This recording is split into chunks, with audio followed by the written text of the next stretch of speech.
피부가 웨이브 모양이야. 도대체 뭘 발라야 피부가 좋아지는 거야? 가리지 마! 이게 무슨 말이야? 숨어있고 외양간 고치는 그런 스킨케어가 없다. 10년 넘게 써온 선수 서원창님. 네, 안녕하세요. 반짝반짝 윤재입니다.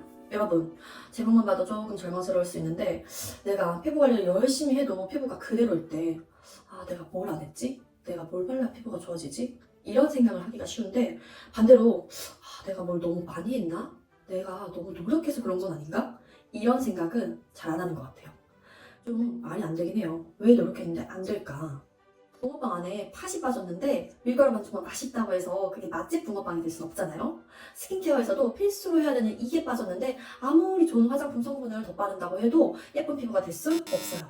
그렇다면 그 필수 첫 단추가 뭐냐? 바로 자외선 차단입니다. 여러분, 뒤로 가기 하지 마세요. 여러분이 가진 좁쌀, 색소 침착, 주름, 여드름 등등 이런 모든 피부 고민을 부추기는 원인이 바로 자외선이에요. 그럼 선크림만 잘 바르면 되냐? 아니요. 올바른 방법으로 제대로 발라야 효과가 있습니다. 저도 선크림 바르기 너무 귀찮아서 나 지금 피부 좋으니까 괜찮겠지? 하고 한 6개월 안 바른 적이 있어요. 대신 피부에 좋다는 화장품을 한 10개나 발랐죠. 근데 이때 피부가 다 망가졌어요. 기미가 좁쌀이 주름까지. 여러분은 저처럼 돌아올 수 없는 강을 건너지 마세요. 오늘 자외선 차단, 실내에서 헤어 말아요, 클렌징은요, 밀려요, 들떠요, 덧바르기 힘들어요, 지성이라 못 바르겠어요 등등등등 A부터 Z까지 여러분이 필요로 하는 것만 쏙쏙 뽑아서 알려드릴게요. 제가 10년 동안 써온 찐템까지 보여드릴게요. 바로 시작합니다. 오늘은 그동안 자외선 차단 헷갈리고 애매했던 것들을 Q&A 형식으로 말씀드려볼까 해요. 그런데 제가 앞에서 자외선이 색소 침착, 주름, 좁쌀, 심지어는 여드름까지 부추긴다 이렇게 말씀을 드렸는데 아니 이게 맞아? 정말? 과장하는 거 아니야? 라고 생각하실 수 있을 것 같아요. 그래, 선크림 안 바르면 색소 침착 알겠어, 주름 알겠어, 자외선이 주름을 만든다는 워낙 유명한 사진도 있죠. 그리고 미국 FDA에서 노화를 막는 가장 유일한 화장품이 자외선 차단제다 이렇게 이야기를 하기도 했어요. 그런데 좁쌀? 여드름? 말이 돼?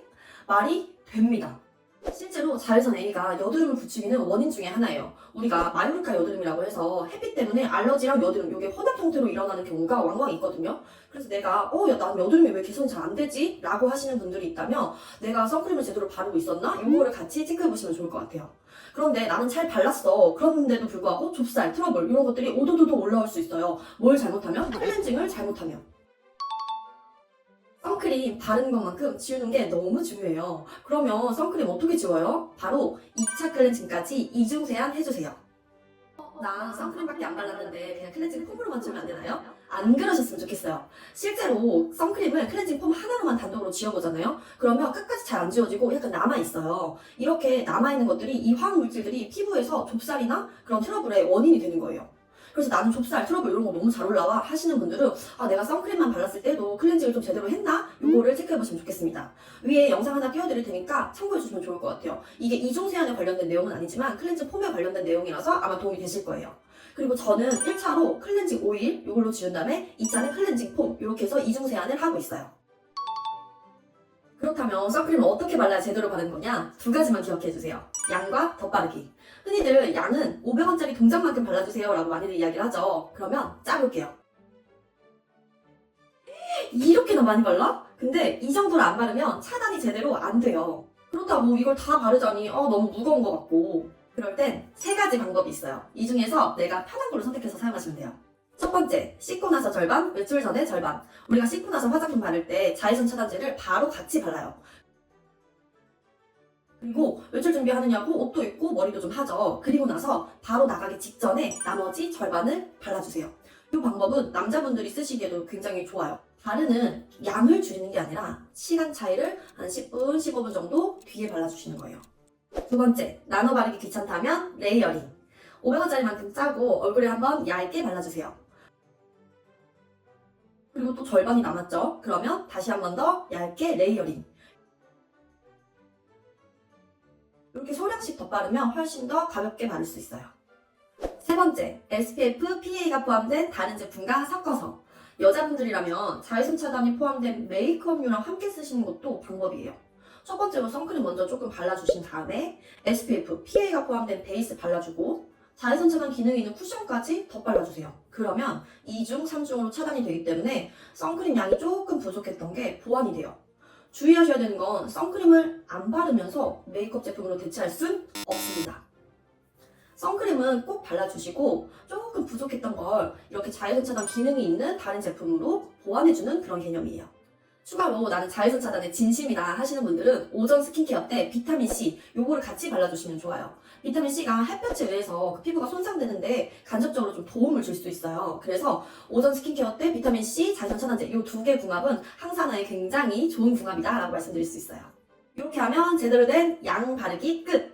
하지만 이렇게 애초에 많이 발랐다고 해서 이 자외선 차단이 되는 게 하루 종일 쭉 유지되는 건 아니잖아요. 우리가 피지 올라왔죠, 땀 흘렸죠, 그리고 자외선 받았죠. 이런 것들에 의해서 서서히 분해가 돼요. 그렇기 때문에 3-4시간마다 덧 발라주시는 거 이거 너무 중요합니다.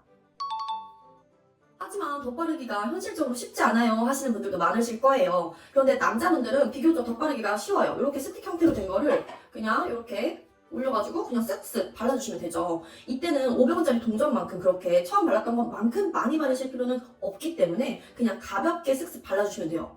나 피지가 너무 많이 올라서 찝찝해 하시면 기름종이를 조금 닦아내고 발라주시면 돼요. 하지만 여자분들은 메이크업 한 거 위에다가 덧바르려고 하니까 막 밀려요, 화장이 들떠요, 막 뭉쳐요, 난리 나죠. 덧바르기용은 꼭 선크림이 아니어도 돼요. 앞에서 말씀드렸던 SPF, PA 이런 게 들어간 그런 메이크업류의 제품들 여기 보시면 잘 보이시나요?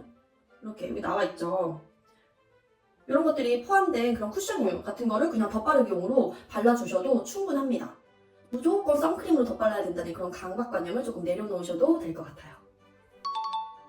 밀려요. 밀리는 분들 너무 많으시죠? 원인이 두 개가 있어요. 피부 문제, 제품 문제. 피부 문제는 내가 너무 각질이 많다. 그러면 자외선 차단 바른 게 약간 들떠서 밀릴 수 있어요. 이럴 때는 그냥 각질 제거해주면 바로 해결이 돼요. 근데 제품 문제, 요거는 내가 바른 기초 제품이랑 궁합이 안 맞는 거예요. 예를 들어서 뭐 실리콘 성분이 좀 들어간 그런 제품이라든지 크림류 중에서 약간 코팅만 딱 쳐주는 그런 제품들이 있어요. 그런 제품들 혹은 수분크림 이런 제품들을 바르면 가끔 밀리는 경우가 있어요. 그럼 어떻게 해결하냐? 바로 아주 소량을 얇게 발라주시고 그 다음에 시간차를 조금 두고 바르시는 거예요. 그러면 훨씬 덜 밀릴 거예요.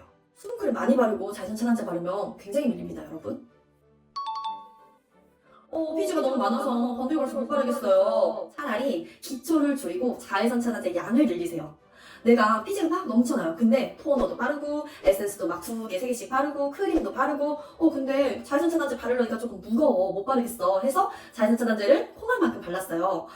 이것만큼 소잃고 외양간 고치는 그런 스킨케어가 없다라고 감히 말씀드리고 싶어요. 이렇게 하면 오히려 트러블 이런 거 더 잘 올라와요. 왜냐? 기초가 너무 오버돼서. 차라리 기초를 수분감 많은 거 한두 개로 좀 줄이시고 자외선 차단제 양을 적당량으로 늘려주시는 걸 더 추천드리고 싶습니다. 그리고 피지 많으신 분들 혹은 뭐 여드름, 좁쌀, 블랙헤드 이런 거 고민이신 분들은 종류 그리고 제형 이 두 개를 조금 까다롭게 선택하셨으면 좋겠어요. 뭐 제형 같은 거는 뭐 그런 묽은 제형 있죠. 예를 들어서 뭐 이런 식으로 좀 이렇게 물처럼 약간 흐르는 제형, 플루이드라든지 로션 같은 이런 묽은 제형들이 뭐 모공 막힘이라든지 그런 리스크, 트러블의 리스크를 좀 줄여줄 수 있어요. 그래서 이렇게 묽은 제형을 선택하시는 걸 좀 추천을 드리고 매트한 제형을 좀 피해주시는 게 좋습니다. 그리고 종류, 오늘 제 영상에서 다루진 않았는데 무기 자외선 차단제, 유기 자외선 차단제, 그리고 혼합 자외선 차단제 이런 세 종류가 있잖아요. 그 중에서 유기 자외선 차단제 혹은 혼합 자차 이런 걸 선택하시는 게 모공 막힘의 리스크를 좀 줄일 수 있습니다. 왜 백탁 현상 있는 그런 무기 자외선 차단제 있죠. 걔네 같은 경우는 한마디로 돌가루를 피부에 이렇게 찰싹 붙여놓은 거라고 생각하시면 돼요. 그렇기 때문에 당연히 모공 막힘의 리스크가 훨씬 높아질 수밖에 없겠죠. 창문이 없는 실내라면 안 바르셔도 괜찮습니다. 내가 형광등 아래서 8시간 있는 게 밖에서 햇빛을 1분 쐬는 것보다 못한 양이에요. 그런데 내가 실내에 창문이 있는 햇빛이 들어오는 실내다. 그러면 자외선 차단제를 발라주셔야겠죠. 그래서 제가 요즘 뭘 쓰고 있냐? 제가 쓰고 있는 게 딱 2개가 있어요. 그 2개를 가지고 나왔습니다. 제가 첫 번째는 10년 넘게 써온 인생 선크림, 바로 페라 선크림이에요. 웬만하면 안 보여드리고 싶었는데 얘가 주황색 케이스일 때부터 굉장히 오랜 변천사를 거쳐가지고 가장 최근에 나온 이 제품을 쓰고 있어요. 저는 얘를 발라보고 진짜 거의 유레카를 외쳤어요. 자체가 이렇게 가볍다고? 이런 제형인데 이렇게 가볍다고? 제가 발라본 자외선 차단제 중에서 가장 자차스럽지 않아요. 보시면 손등에서도 약간 수분크림 바른 것처럼 그런 촉촉함이 느껴져요. 그래서 많이 발라도 확실히 덜 무거워요. 모든 피부 타입 쓰시기에 무난하고 백탁 전혀 없습니다. 나는 그래서 강씨처럼 하얘지는 거 싫어. 그리고 가벼운 거 원해. 라고 하시는 분들은 아마 굉장히 만족하시면서 쓰실 수 있을 거예요. 그리고 야구 좋아하시는 분들은 다 아실 텐데 야구선수 서원창님 친구라서 물어봤어요. 선크림 못 쓰니? 헤라 쓴대요. 헤라의 썬메이트 레포츠 라인을 굉장히 오랫동안 써왔더라고요. 운동선수가 얼마나 선크림에 까다로운지 아시죠? 그 정도로 제품력이 굉장히 좋습니다. 제가 굉장히 많은 제품들의 선크림을 쓰면서 헤라가 인생템이다 이렇게 생각을 하다가 이거 괜찮은데 갈아타볼까 싶었던 제품이 있어서 같이 가지고 나왔어요. 바로 베이지크의 선스크린이에요. 얘가 딱 발라보고 헤라보다 가벼운 것 같은데? 이런 생각도 들었어요. 워낙에 이제 제형이 묽다 보니까 딱 쓰면서 무슨 생각했냐면 이거 모든 피부가 쓰시기에 괜찮다. 근데 그 중에서도 특히 좁쌀, 피지 많은 사람들, 여드름, 블랙헤드 이런 거 고민이신 분들이 쓰시면 굉장히 피부가 편안하게 쓰실 수 있겠다. 제가 앞에서도 그런 분들은 종류랑 제형 요거를 좀 까다롭게 골라달라라고 말씀드렸잖아요. 근데 얘가 딱 제격인 제품인 것 같아서 얘를 같이 가지고 나왔습니다. 그리고 제가 제 영상 중에 성분 궁합 영상 여기에서도 말씀을 드리고 앞에서도 살짝 말씀을 드리긴 했는데 나 늙고 싶지 않아, 나 칙칙해지고 싶지 않아, 나 항산화에 정말 진심이야 하시는 분들 비타민 C, 비타민 E 요거 같이 들어간 걸 쓰시면 굉장히 좋은 궁합이다 라고 이렇게 말씀드렸잖아요. 근데 얘가 비타민 C, E 같이 들어있어요. 거기다가 자외선 차단제잖아요. 아주 항산화에 최적화된 그런 제품이다 라고 좀 말씀을 드리고 싶고 헤라랑 베이지크 요거 두 개를 같이 번갈아 가면서 쓰고 있는데 아주 만족스럽습니다. 저는 귀차니즘이 심해서 뭘 많이 하고 싶진 않은데 피부는 좋아지고 싶다 이런 생각 진짜 많이 하거든요. 여러분들도 그러신 거죠? 복잡스러운 거 싫고 하나만 딱 바꿔도 피부 뭐 좋아지는 거 없나? 이런 생각을 굉장히 많이 해요. 근데 그게 바로 자외선 차단제더라고요. 피부를 위해서 꼭 해야 하는 자외선 차단제를 제대로 된 양, 제대로 된 방법으로 잘 발라주신다면 지금보다 훨씬 반짝이는 피부가 되실 거예요. 오늘 영상이 도움이 되셨다면 구독과 좋아요 그리고 알림 설정에 공유까지 널리 부탁드릴게요. 감사합니다.